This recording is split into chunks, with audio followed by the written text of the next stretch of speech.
নমস্কার, আমি মানস দে। আমি একজন ফাইন্যান্সিয়াল অ্যাডভাইজার। আমি mutual fund, life insurance, health insurance, fixed ডিপোজিটের উপর ডিল করি। সমস্ত রেপিউটেড কোম্পানির মিউচুয়াল ফান্ড যেমন SBI, HDFC, Axis, ICICI Prudential এবং এলআইসির লাইফ ইন্স্যুরেন্স এবং পেনশন স্কিমের জন্য আপনারা আমার সাথে কন্ট্যাক্ট করতে পারেন। কলকাতায় যে কোনো জায়গায় ইনভেস্টমেন্টের জন্য আপনি আমার সাথে কন্ট্যাক্ট করতে পারেন। আমার কন্ট্যাক্ট নাম্বার হলো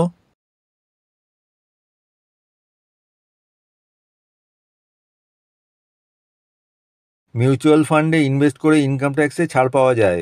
ট্যাক্স সেভিংয়ের জন্য ইএলএসএস ফান্ডে ইনভেস্ট করুন, যা ইনকাম ট্যাক্স সেভিংয়ের সাথে সাথে ইনভেস্টমেন্টের উপর 15 থেকে 20% পর্যন্ত রিটার্ন দিয়েছে গত কয়েক বছরে। এসবিআই কন্ট্রা ফান্ড 1999 সালে লঞ্চ হয়েছিল, আর এখন পর্যন্ত এই ফান্ড 19% রিটার্ন দিয়েছে। অর্থাৎ যারা এই ফান্ডে প্রতি মাসে 5,000 টাকা করে এসআইপি করেছিল, তাদের ফান্ড ভ্যালু এখন 1 কোটি টাকা হয়ে দাঁড়িয়েছে। মান্থলি ইনকামের জন্য এলআইসির পেনশন স্কিমে ইনভেস্ট করতে পারেন, যা আপনাকে লাইফ টাইম পেনশন পেতে সাহায্য করবে। এই স্কিমে 6টি অপশান আছে, যেমন আপনার অবর্তমানে আপনার স্ত্রীও লাইফ টাইম পেনশন পাবেন এবং চাইলে ইনভেস্টেড অ্যামাউন্ট ফেরত পেয়ে যাবেন। এলআইসির চিলড্রেন্স পলিসিতে ইনভেস্ট করে নিজের সন্তানের ভবিষ্যৎ সুরক্ষিত করুন, যা আপনার সন্তানের আর্থিক প্রয়োজন যেমন উচ্চশিক্ষা, বিয়ে প্রভৃতির ক্ষেত্রে অর্থ প্রদান করে, এমনকি আপনার অবর্তমানেও।